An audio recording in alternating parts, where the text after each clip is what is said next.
नमस्ते नमस्ते सबैलाई। आजको यो मेरो सानो भिडियो ब्लग चाहिँ म युट्युबमा हाल्दैछु। यो चाहिँ किन भन्दाखेरि म चाहिँ कसरी यो देशमा आइपुगेँ र कसरी हेड सेफ भएर गोर्खा किचन सञ्चालन गर्न लायक भएँ भन्ने बारेमा चाहिँ एउटा सानो जनचेतना तालको खालको भिडियो हो के।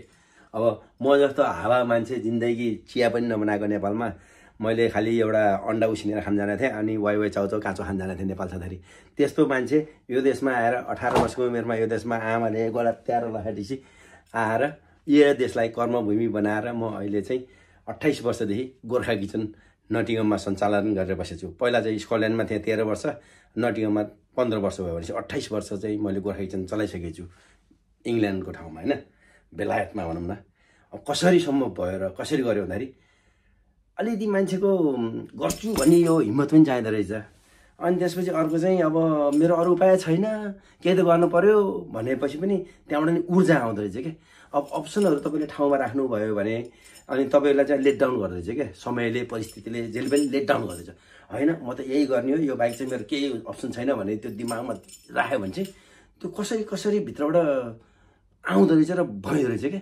अब मलाई पहिला यो देशमा 96मा आउँदाखेरि एउटा अङ्कलले, अब चिनेको अङ्कलले एउटा रेस्टुरेन्टमा लगेर भाँडा माझ्नमा हालिदियो, होइन। आएको 3 महिनापछि 3 महिना चाहिँ मस्त घुमेर खाएको थिएँ। 3 महिना चाहिँ ल बाउ नेपाल जानु पर्यो, 3 महिना माइछ, तिमी नेपाल जानुलाई अलिकति पैसा बनाएर जाऊ भन्यो। अनि पैसा नि कमाइछ र म जस्तो मान्छेले पैसा कमाउँछु कसरी अङ्कल भनेको त। म रेस्टुरेन्टमा चिनेको छ, इन्डियन बङ्गाली कहाँ चिनेको छु, त्यहाँलाई तिमीले अब इङ्ग्लिस पनि आउँछ, त्यहाँ गएर वेटर सेटर काम गर भन्यो। अनि लयो, वेटर लगेको त वेटर रहेछ, भाँडा माझ्ने रहेछ। अनि भाँडा माझ्नलाई लगेर हालिदियो, भोलिपल्ट काम छोडेर फर्केँ म त। कहाँ भाँडा माझेर बस्छ होइन। त्यसो गर्दा त 2-4 रेस्टुरेन्टमा कहीँ भाँडा माझ्यो, कहीँ चाहिँ फेरि वेटर गरियो, वेटर पनि मन पर्न, फेरि किचनै ठिक लाग्यो, पन्जा लाओ धस्को डेक्ची भनेर लागेको म। अनि अङ्कलले भन्थ्यो जानुभन्दा पहिला 50,000 रुपियाँ चाहिँ कमाएर लिएर गयो भने ठिक हुन्छ भन्थ्यो। यसो सोचेँ वाह, त्यो बेलामा 50,000 रुपियाँ नेपाली भनेको त छ नि, हामीले त सोच्नै नसक्ने चिज हो कि। हामीले त्यो भर 18 वर्षको केटाले त सोच्नै सक्दैन होइन। त्यो 50,000 रुपियाँ कमाउनलाई छिरेको म रेस्टुरेन्टमा अहिले 28 वर्ष भयो, अहिले पनि भेटाइन अहिले पनि भेटाएन त्यो 50,000 रुपियाँ नेपाली क्या। त्यही भन्दै गर्दाखेरि कतिजना मेरो साथीहरू छ रेस्टुरेन्टको साउहरू हुनुहुन्छ, सेफहरू हुन्छ। म त यस्तो सेफ हो, म त त्यस्तो सेफ हो, म त के दुबईमा यस्तो 5 स्टारमा काम गरेको, म के अरे दिल्लीमा इन्डिया बम्बईमा यस्तो 5 स्टारमा काम गरेको, यो देशमा आएर नि यस्तो ठुलो ठाउँमा काम गरेको भन्छ। म दङ्ग परेर सुनेर बस्छु। आफू त मैले केही गरेको थिएन होइन। अब चलिरहेछ मेरो पनि। मैले यही देशमा आएर आलु भुतेल्न जानेर सिकेको, चपाती बेल्न आउँथेन, 2 ठाउँमा कामबाट निकालेँ चपाती बनाउन जान्न भनेर, जानेन तर गर्छु भनेर ढिड राखेपछि चाहिँ अनि मलाई चाहिँ अब म बाइकर भएको मान्छे भएर बिस्तारै नेपालबाट आउँदाखेरि चाहिँ साथीहरूलाई भनेको थिएँ मैले, म इङ्ल्यान्ड गएर एउटा गोरालाई साथी बनाउँछु हार्ली डेभिडसनवाला, अनि त्यसको बाइकमा चाहिँ फोटो खिचेर म आउँछु है भनेर भन्थेँ साथीहरूलाई होइन। त्यो च्यालेन्जमा चाहिँ आएको थिएँ कि। अब परिस्थिति र समय सबै चिज चेन्ज हुँदा दुःख मेहनत लगनशीलता सबै गर्दाखेरि अहिले भगवान्को कृपाले गोराहरूले चाहिँ मेरो बाइकमा बसेर फोटो खिच्नेसम्मको क्षमता चाहिँ बनाइएछ। किनकि त्यो मेरो बाइक भनेको त एकदम बाइक बिना मलाई केही पनि छैन नि त होइन। त्यही मोटरसाइकल चढ्छु, हार्ली चढ्छु भनेर नै त्यो धिड राखेर म चाहिँ रेस्टुरेन्टमा छिरेको थिएँ कि। खास रेस्टुरेन्टमा छिरेँ, भाँडा माझेँ, वेटर गरेँ, अनि त्यहाँबाट सेफको काम गरेँ, सबै गरेँ। अनि 1 वर्षमा 97मा आफूले फर्स्ट गोर्खा किचन 1 वर्षमा यो रेस्टुरेन्टमा यो देशमा आएको 1 वर्षमा रेस्टुरेन्ट खोल्न सकेँ। भनेपछि गर्छु भनेर लगनशीलता हाल्यो भने चाहिँ ठोकिँदो रहेछ भन्ने चाहिँ मलाई लाग्यो। फर्स्ट मैले बिजनेस गरेपछि मेरो यो देशमा पेपर भएपछि सबैभन्दा पहिला गएर मोटरसाइकल किनिहालेँ, हार्ली डेभिडसन फ्याट बोय 1600 सीसीको। अनि त्यो लिएर आएको 2 हप्तापछि कहाँ जाएपछि लाइसेन्स लिनु पाउँछ भन्यो, हो भने गएँ। अनि लाइसेन्सलाई एप्लाई गरेँ, अनि थ्योरी सबै दिएँ, सबै प्र्याक्टिकल सबै गरेँ, लाइसेन्स पास गरेँ फर्स्टमै झ्याप्पै पास गरेँ। नेपालमा सबै साथीहरूलाई सिकाएर हिँडेमा चाहिँ मलाई लाइसेन्स पास गर्न ठुलो कुरो भएन, झ्याप्पै पास गरेँ। त्यसपछि मेरो मोटरसाइकलको यात्रा सुरु भयो यो देशमा 2001 सालबाट। अहिलेसम्म 2025मा रोकेको छैन। भगवान्को कृपाले 8-9वटा मोटरसाइकल भइसक्यो। अब संसारको सबैभन्दा ठुलो मोटरसाइकल एउटा बनाउँछु भन्ने ड्रिम थियो, प्लान थियो। अस्ति नै एकचोटि नेपाल जाँदाखेरि एउटा सानो इन्टरभ्यू दिएको थिएँ, त्यहाँ निकैजनाले हेर्नुभएछ, राम्रो मन पराइदिनु भएछ, 3 मिलियन समथिङको भ्यू भएको छ। अनि त्यसमा चाहिँ मैले भनेको थिएँ म चाहिँ एउटा मोटरसाइकल क्रिएट गर्छु कि संसारमा अहिलेसम्म कसैले नगरेको के आफ्नो दिमागले आफ्नो ओरखको पैसा पसिना बगाएको पैसाले एउटा मोटरसाइकल चाहिँ बनाउँछु भन्थे भगवान्को कृपाले भाग्यले त्यो क्षण पनि आयो अब मैले कति 8-9 महिनादेखि मोटरसाइकल बनिरहेको छ जर्मनीमा अमेरिकाबाट यत्रो ठुलो इन्जिन किनेर लिएर आएँ बनाउन लगाएर किनेर लिएर आएँ सिफ्ट गरेँ जर्मनीमा अनि जर्मनीको चाहिँ युरोपको one of the biggest dealer हो त्यो उसले चाहिँ मेरो बाइक बनाइरहेछ 7-8 महिना 9 महिना भइसक्यो अरे 9 महिना त यो पनि निस्किन्छ अरे होइन ठ्याक्कै त्यस्तै भयो मेरो बच्चा हुने बाइकको त अब निस्किने भयो 9 महिनामा अब अहिले यो मार्चको आज पनि कति हो पनि 5-7 कति भयो अब मार्चको 25 तारिक चाहिँ 2025 सालको मार्चको 25 तारिक म जर्मनी गएर मेरो नयाँ मोटरसाइकल V8 बस हो 8400 सीसी छ त्यो लिएर आउँदैछु त्यसको चाहिँ म युट्युब राम्रोसँग बनाउनेवाला छु हेर्नु होला सुझाव दिनु होला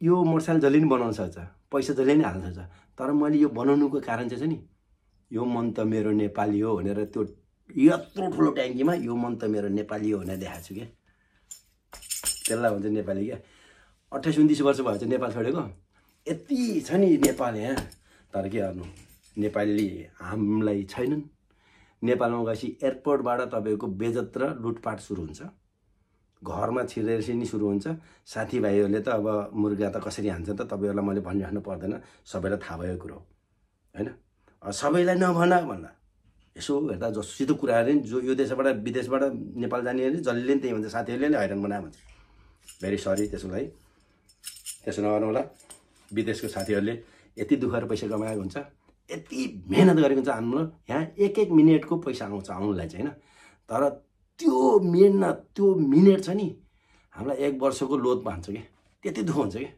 भन्दै आज म अहिले जसरी यो इङ्ल्यान्डमा सेफ बनेको छु आफूलाई खाना टाल्न लाउन पुगेको छ म आफूलाई सक्सेस मान्छु सक्सेस भनेको जिन्दगीमा के रहेछ भनेर बुझ्दाखेरि चाहिँ सक्सेस भनेको तपाईँ खुसी भयो र तपाईँको आफन्त परिवारहरू खुसी भयो भने त्यो नै सफलता र सक्सेस हो रहेछ पैसा मात्र थुपारेर घर मात्र थुपारेर धन सम्पत्ति मात्र थुपारेर मेरो छोरालाई एउटा घर छोरीलाई अर्को घर भनेर त्यो सक्सेस होइन रहेछ सक्सेस भनेको आफू खुसी हुनु नै सक्सेस रहेछ अनि मैले चाहिँ यो थाहा पाएँ अनि लकडाउन आयो 2019 मा लकडाउन आयो लकडाउनले चाहिँ धेरै चिज सिकायो मलाई फेरि पहिला हप्ताको 2 दिन रेस्टुरेन्ट बन्द गरिदिन्थे ठिकै छ जति गरे पुग्दैन चाहिँ भन्दिन्थे लकडाउनले के भने ओहो हैन जिन्दगी त अहिले जिउने यार मरेपछि त भोलि 2 दिन हुँदै रहेछ हैन डुमाइरहेछ भनेर मैले मन्डे ट्युसडे वेडनेसडे रेस्टुरेन्ट बन्द गर्न थालेँ म आफै पकाउने हो नि त मलाई अब प्यासन छ नि त हैन पहिला पो जबरजस्ती पकाए त पकाउँदा त्यसले मलाई सबै संसार दिइसक्यो भनेपछि त कुकिङले त मलाई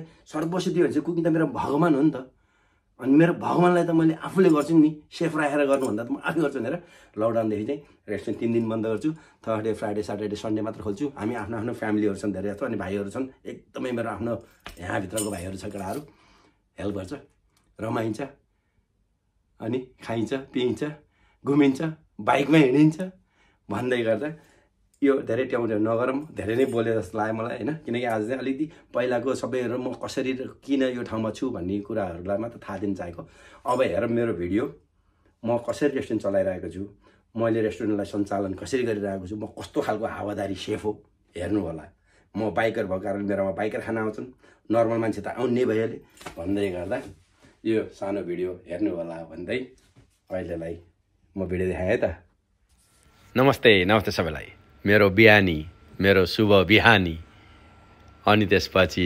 नुहाइधुवाइ गरेर त्यसपछि सानो छिट्टो मिठो छिट्टो पूजा बत्ती बालेर अनि त्यसपछि मेरो कालो चिया the black tea is the best भन्छ नि चिनी पनि हाल्ने होइन दुध पनि हाल्ने होइन आफ्नै हातले बनाउने फेरि अनि त्यसपछि सुरु हुन्छ सेफको यात्रा सुरु भयो पकाउन ल्याम्ब चिकन भेजिटेबल प्रोन के हो सन्देश अब हाम्रो नेपालको घडीमा ठक्राकै 1 बज्यो ल अब हाम्रो 1 बजे हाम्रो काम सुरु हुँदैछ 1 बजे नै कस्टमर आइसक्यो मुखु रेडी भइसक्यो छ दिउँसो 1 बजे नै बियर खान सुरु भइसक्यो ल 1 बजेको सुरु भयो हाम्रो त नमस्ते सबैलाई ल मेरो गोर्खा किचनमा मैले पकाएको खानालाई मेरो साथीहरू कति टाढाबाट आउँछन् र कसरी आउँछन् हेरौँ है त एक झलक यस्तो हुन्छ मेरो साथीहरू भनेको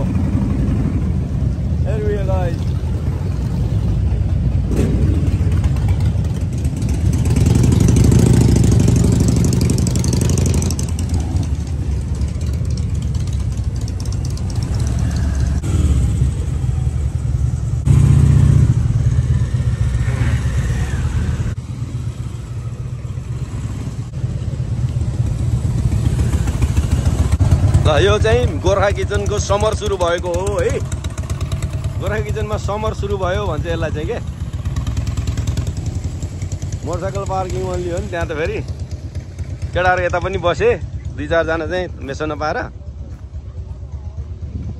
यो छ क्या बाइक दामी सिभी हो नयाँ।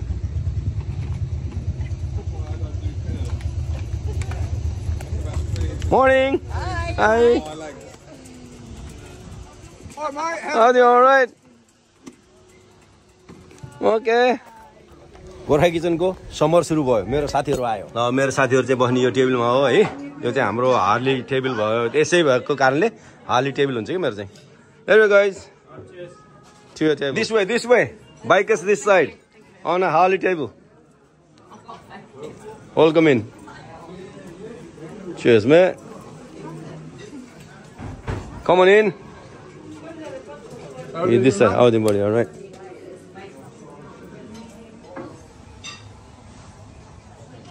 Hello.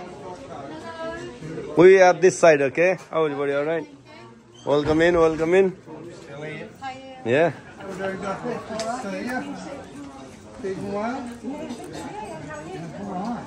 Welcome in, guys. This side.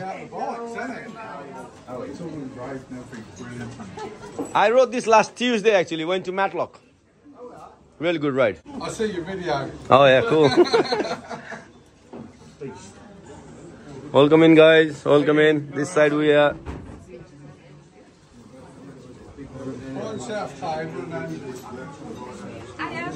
How are you? All right. You're gonna be my You be my Welcome, guys. Welcome. How are you? All right. Nice man.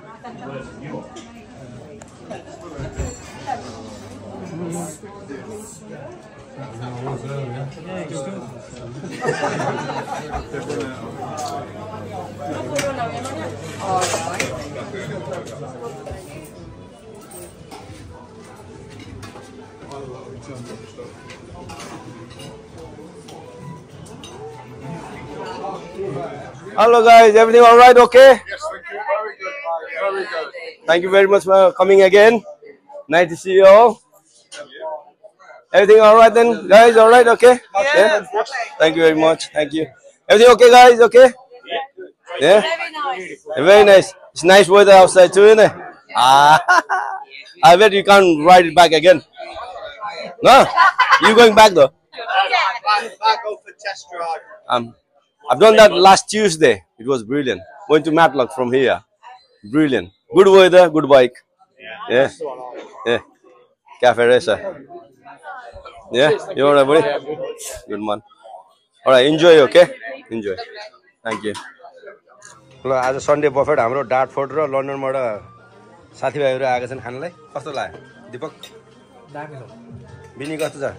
Gorkha किचनको बफेट कस्तो लाग्यो? ठिक छ हैन त? अनि एकदम फर्स्ट क्लास। यही खानको लागि भने डार्टफोर्ड देखि 3 घण्टा ड्राइभ गरेर 3 कि 3.5 घण्टा? 3.5 ल नाइस नाइस। स्कटल्यान्डबाट यहाँ खाना ए यता मुङ लिनु पर्यो। ल थ्यांक यू। गर्नले हेर्यो ल। ल थ्याङ्क यू फर वाचिङ मेरो भिडियो। अब म चाहिँ यो क्वारा प्यालेस भन्ने रेसोर्टमा चाहिँ हामीहरू माल्टामा जाँदैछौँ भोलि बिहान। अनि त्यहाँको चाहिँ म राम्रो भिडियो हाल्ने ट्राई गर्छु। म खास चाहिँ बाइकमा हिँड्ने मान्छे भएर चाहिँ प्लेनमा धेरै जान्दिनँ। त्यही भएर माल्टा चाहिँ मेरो फर्स्ट टाइम हो। हेरिदिनु होला मेरो भिडियो। थ्याङ्क यू, नमस्ते।